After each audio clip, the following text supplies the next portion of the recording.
Alrighty, chapter 15, nest building.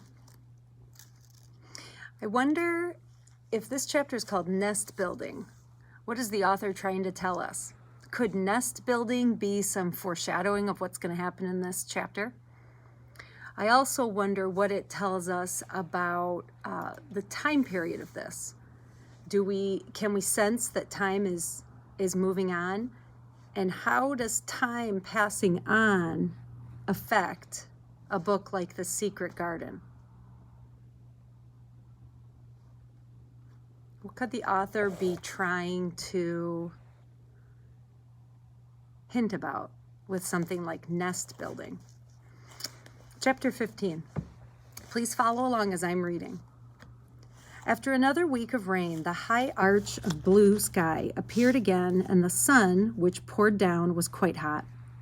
Though there had been no chance to see either the secret garden or Dickon, Mistress Mary had enjoyed herself very much. The week had not seemed long. She had spent hours of every day with Colin in his room, talking about Rajahs, or gardens, or Dickon, or the cottage on the moor. They had looked at the splendid books and pictures, and sometimes Mary had read things to Colin, and sometimes he had read a little to her. When he was amused and interested, she thought he scarcely looked like an invalid at all. Do you remember what invalid means? It means someone that needs to be taken care of completely. They can't take care of themselves. He scarcely looked like an invalid at all, except that his face was so colorless, and he was always on the sofa. "You are a sly young one to listen and get out of your bed to go following things up like you did that night," Mrs. Medlock had said once. "But there's no saying it's not been sort of a blessing to the lot of us.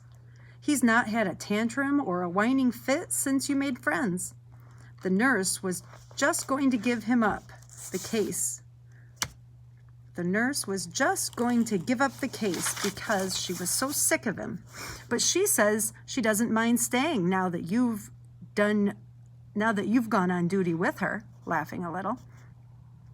In her talks with Colin, Mary had tried to be very cautious about the garden. There were certain things she wanted to find out from him, but she felt that she must find them out without asking him direct questions. In the first place, as she began to like to be with him, she wanted to discover whether he was the kind of boy you could tell a secret to. He was not in the least like Dickon, but he was evidently so pleased with the idea of a garden no one knew anything about that she thought perhaps he could be trusted. But she had not known him long enough to be sure. The second thing she wanted to find out was this: if he could be trusted, if he really could, wouldn't it be possible to take him to the garden without having anyone find out? The Grand Doctor had said that he must have fresh air, and Colin had said that he would not mind fresh air in the secret garden.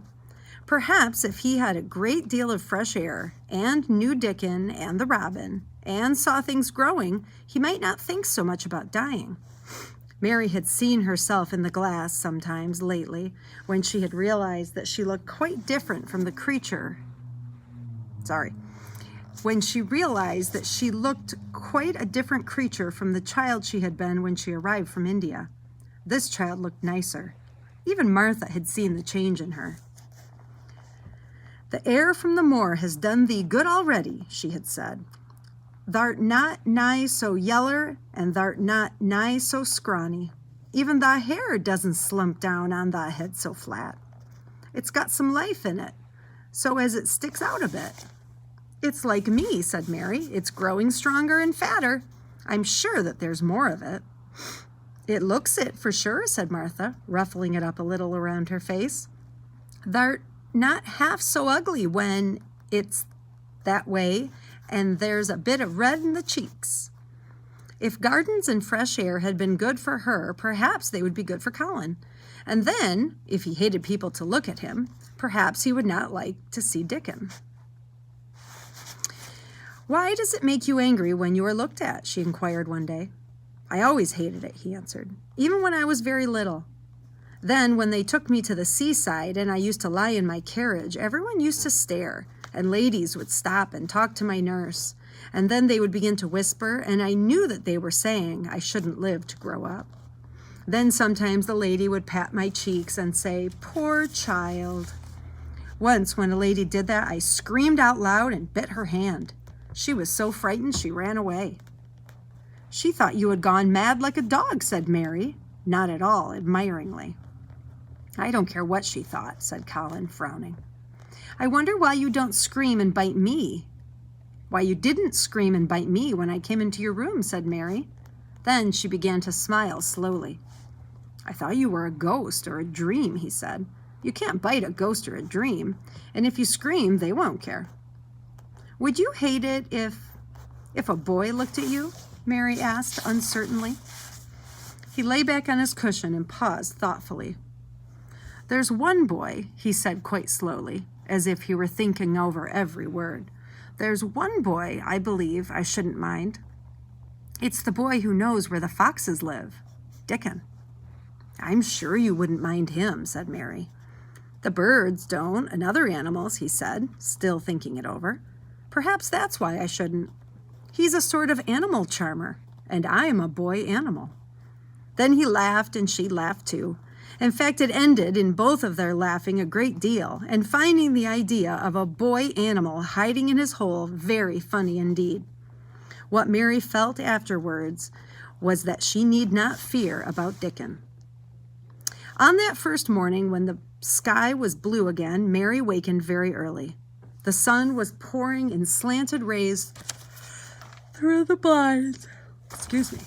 Through the blinds, and there was something so joyous in the sight of it that she jumped out of bed and ran to the window. She drew up the blinds and opened the window itself, and a great waft of fresh, scented air blew in upon her. The moor was blue, and the whole world looked as if something magic had happened to it. There were tender little flaunting sounds here and there and everywhere, as if scores of birds were beginning to tune up for a concert. Mary put her hand out of the window and held it in the sun. "It's warm, warm," she said. "It will make the green points push up and up and up, and it will make the bulbs and the roots work and struggle with all their might under the earth." She kneeled down and leaned out of the window as far as she could, breathing big breaths and sniffing the air until she laughed because she remembered what Dickon's mother had said about the end of her nose quivering like a rabbit's. "It must be very early," she said. "The little clouds are all pink, and I have never seen the sky look like this. No one is up. I don't even hear the stable boys." A sudden thought made her scramble to her feet. "I can't wait. I'm going to see the garden." And she had learned to dress herself by this time, and she put on her clothes in 5 minutes. She knew a small side door which she could unbolt herself, and she flew downstairs in her stocking feet and put her shoes on in the hall. She unchained and unbolted and unlocked, and when the door was open, she sprang across the step with one bound. And there she was, standing on the grass, which seemed to have turned green, and with the sun pouring down on her and warm, sweet wafts about her, and the flutting and twittering and singing coming from every bush and tree. She clasped her hands for pure joy, and she looked up at the sky, and it was so blue and pink and pearly and white and flooded with springtime light that she felt as if she must flute and sing aloud herself, and knew that thrushes and robins and skylarks could not possibly help it. She ran around the shrubs and paths toward the secret garden. "It's all different already," she said. "The grass is greener, and things are sticking up everywhere, and things are uncurling, and green buds of leaves are showing. This afternoon I am sure Dickon will come." The long, warm rain had done strange things to the herbaceous beds which bordered the walk by the lower wall. There were things sprouting and pushing out from the roots of clumps of plants that were actually here and there glimpses of royal purple and yellow unfurling among the stems of crocuses. 6 months before, Mistress Mary would not have seen how the world was waking up, but now she missed nothing. When she had reached the place where the door hid itself under the ivy, she was startled by a curious, loud sound. It was the caw, caw of a crow, and it had come from the top of the wall.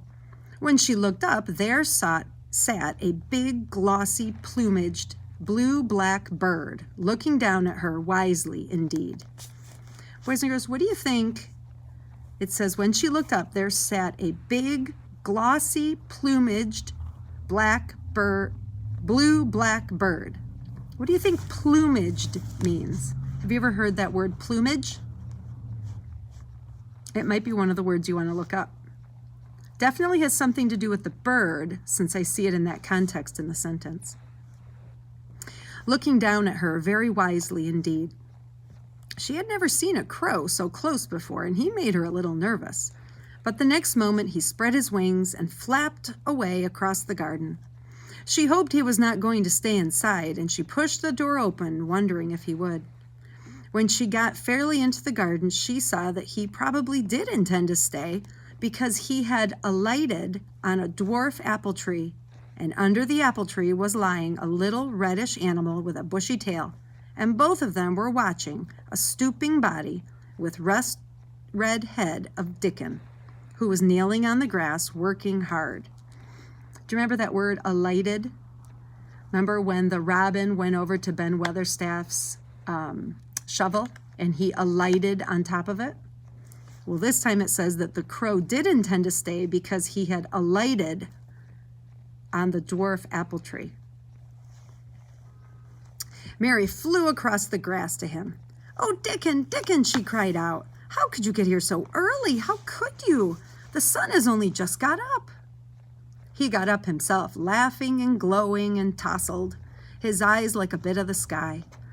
He said, "I was up long before him. How could I have stayed in bed? The world's all fair begun again this morning, it has, and it's working and humming and scratching and pippin' and nest building and breathing out sense, till you gotta be out on it 'stead o' lying on your back. When the sun did jump up, the moor went mad for joy, and I was in the midst of the heather, and I run like mad myself, shouting and singing, and I come straight here. I couldn't have stayed away. Why, the garden was lying here waiting." Mary put her hands on her chest, panting as if she had been running herself. "Oh, Dickon, Dickon," she said, "I'm so happy I can scarcely breathe." Seeing him talking to a stranger, the little bushy-tailed animal rose from its place under the tree and came to him, and the rook, cawing once, flew down from its branch and settled quietly on his shoulder. "This is the little fox cub," he said, rubbing the little reddish animal's head. "Its name is Captain, and this here is Soot. Soot, he flew across the moor with me and Captain. He run same as if the hounds had been chasing him. They both felt the same as I did." Neither of the creatures looked as if he were the least afraid of Mary. When Dickon began to walk about, Soot stayed on his shoulder and Captain trotted quietly close to his side. "See here," said Dickon. "See how these has pushed up, and these, and these, and look at these here." He threw himself upon his knees, and Mary went down beside him. They had come upon a whole clump of crocuses burst into purple and orange and gold.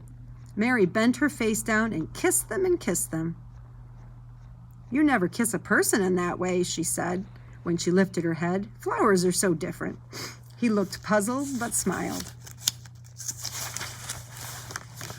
He said, "I've kissed Mother many a time that way when I come in from the moor after a day's roamin', and she stood there at the door in the sun looking so glad and comfortable." They ran from one part of the garden to the other and found so many wonders that they were obliged to remind themselves that they must whisper or speak low. He showed her swelling leaf buds on rose branches which had seemed dead. He showed her 10,000 new green points pushing through the mound. They put their eager young noses close to the earth and sniffed its warm springtime breathing. They dug and pulled and laughed low with rapture until Mistress Mary's hair was as tumbled as Dickens, and her cheeks were almost as poppy red as his. Let's see, so that word, sniffed the warm springtime breathing. They dug and pulled and laughed low with rapture. So how is Mary feeling right now? What could that word rapture mean? They laughed with rapture. There was every joy on earth in the secret garden that morning, and in the midst of them came a delight more delightful than all, because it was more wonderful. Swiftly something flew across the wall and darted through the trees close to a close-grown corner. A little flare of red-breasted bird with something hanging from its beak. Dickon stood quite still and put his hand on Mary, almost as if they had suddenly found themselves laughing in church. We munnot stir, he whispered in broad Yorkshire. We munnot scarce breathe. I knowed he was a mate huntin' when I seed him last. It's Ben Weatherstaff's robin. He's buildin' his nest. He'll stay here if us don't fight him. They settled down softly on the grass and sat there without moving. Us mustn't seem as if us was watching him too close, said Dickon. He'll be out with us for good if he got the notion us was interfering now. He'll be a good bit different till all this is over. He's setting up housekeeping.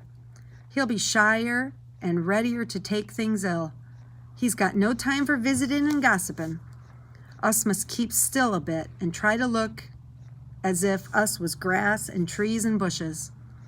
Then, when he's got used to seeing us, I'll chirp a bit and he'll know that us'll not be in the way. Mistress Mary was not at all sure that she knew, as Dickon seemed to, how to try and look like grass and trees and bushes. But he had said the queer thing as if it were the simplest and most natural thing in the world, and she felt it must be quite easy to him, and indeed she watched him for a few minutes carefully, wondering if it was possible for him to quietly turn green and put out branches and leaves. But he only sat wonderfully still, and when he spoke, dropped his voice to such a softness that it was curious that she could hear him, but she could. It's part of the springtime. It's nest building is, he said. I war'n it's been going on in the same way every year since the world was began. They've got their way of thinking and doing things, and a body better not meddle. You could lose a friend in springtime easier than any other season if you're too curious. If we talk about him, I can't help looking at him, Mary said as softly as possible. We must talk of something else. There is something I want to tell you. He'll like it better if us talks of something else, said Dickon. What is it thou's got to tell me? Well, do you know about Colin? She whispered. He turned his head and looked at her. What does thou know about him? He asked. I've seen him. I've been to talk to him every day this week. He wants me to come. He says I'm making him forget about being ill and dying, answered Mary. Dickon looked actually relieved as soon as the surprise died away from his round face. I'm glad of that, he exclaimed. I'm right down glad. That makes me easier. I knowed I must say nothing about him, and I don't like having to hide things. Don't you like hiding the garden? Asked Mary. I never tell about it, he answered.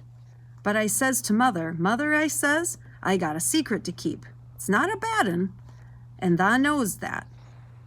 It's no worse than hiding where a bird's nest is. Thou doesn't mind it, does thou? Mary always wanted to hear about Mother. What did she say? She asked, not at all afraid to hear. Dickon grinned sweet-temperedly. It was just like her, what she said, he answered. She gave my head a bit of a rub and laughed, and she says, lad, thou can have all the secrets thou likes. I've knowed thee 12 year. How did you know about Colin? Asked Mary. Everyone has known about Mr. Craven, knowed there was a little lad as was like to be a cripple, and they knowed Mr. Craven didn't like him to be talked about. Folks is sorry for Mr. Craven because Mrs. Craven was such a pretty young lady, and they were so fond of each other. Mrs. Medlock stops at our cottage whenever she goes to Thwaite, and she doesn't mind talking to Mother before us children, because she knows us has been brought up to be trusty. How did thou find out about him? Martha was in fine trouble the last time she came home. She said tha'd heard him fretting, and thou was asking questions, and she didn't know what to say. Mary told him her story about the midnight wuthering of the wind, which had wakened her, and about the faint, far-off sounds of the complaining voice which had led her down the dark corridors with her candle and had ended up with her opening the door of the dimly lighted room with the carven four-poster bed in the corner. When she described the small, ivory-white face and the strange black-rimmed eyes, Dickon shook his head. Them's just like his mother's eyes, only hers was always laughing, they say, he said. They say Mr. Craven can't bear to see him when he's awake and it's because his eyes are so like his mother's and yet look so different in his miserable bit of face. Do you think he wants to die? Whispered Mary. No, but he wishes he'd never been born. Mother says that's the worst thing on earth for a child. Them as is not wanted scarce ever thieves. Mr. Craven, he'd buy anything as money could buy for the poor old lad, but he's like to forget as he's on earth. For one thing, he's afraid to look at him some day and find he's growed hunchback.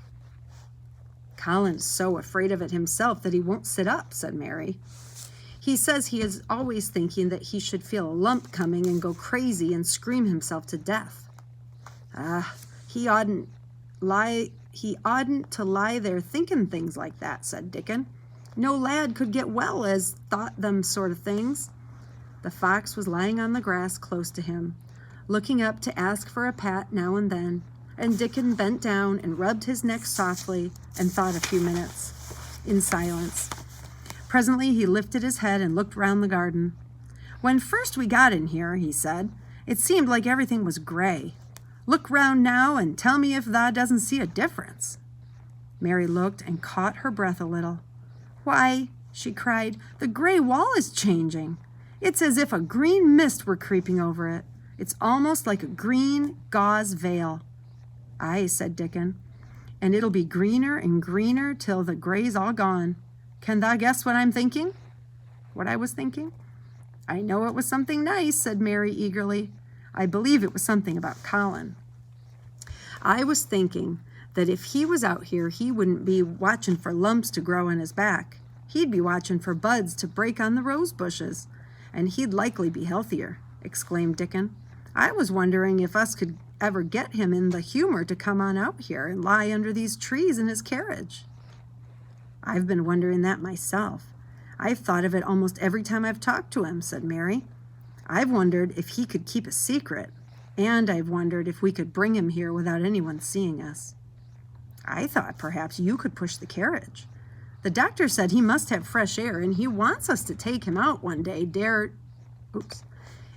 And if he wants us to take him out, no one dare disobey him. He won't go out for other people, and perhaps they'll be glad if he will go out with us. He could order the gardeners to keep away so that they wouldn't find out. Dickon was thinking very hard as he scratched Captain's back. It'll be good for him, I warrant, he said. Us'd not be thinking he'd better never been born. Us'd be just two children watching a garden grow, and he'd be another.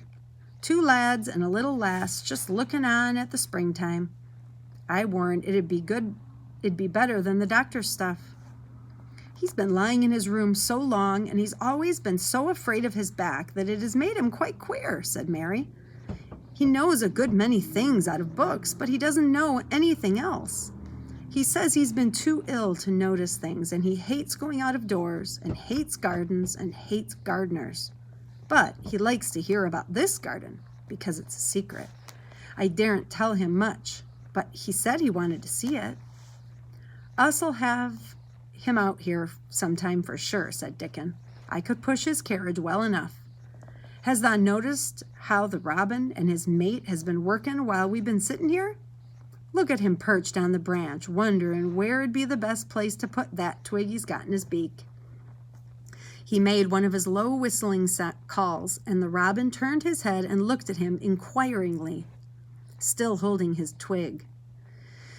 Dickens spoke to him as Ben Weatherstaff did, but Dickens' tone was one of friendly advice. "Where's ever that puts it," he said, "it'll be all right.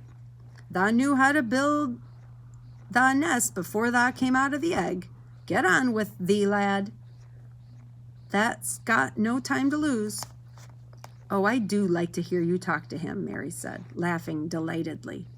"Ben Weatherstaff scolds him and makes fun of him, and he hops about and looks as if he understands every word, and I know he likes it. Ben Weatherstaff says he is so conceited he would rather have stones thrown at him than to not be noticed." Do you remember that word, conceited? You might have to look that one up if you've forgotten. Dickon laughed too and went on talking. "Thou knows us won't be trouble thee," he said to the robin. "Us is near being wild things ourselves. Us is nest building too, bless thee. Look out thou doesn't tell on us." And though the robin did not answer, because his beak was occupied, Mary knew that when he flew away with his twig to his own corner of the garden, the darkness of his dew-bright eye meant that he would not tell their secret for the world. Whew, that was a long chapter. Okay, so you need to work on chapter 15 questions in your binder, and then find 2, maybe 3 words that you can look up in a dictionary. See if you can figure out what they mean first by the context of the sentence, and then double check with the dictionary. Okay? All right, see you soon.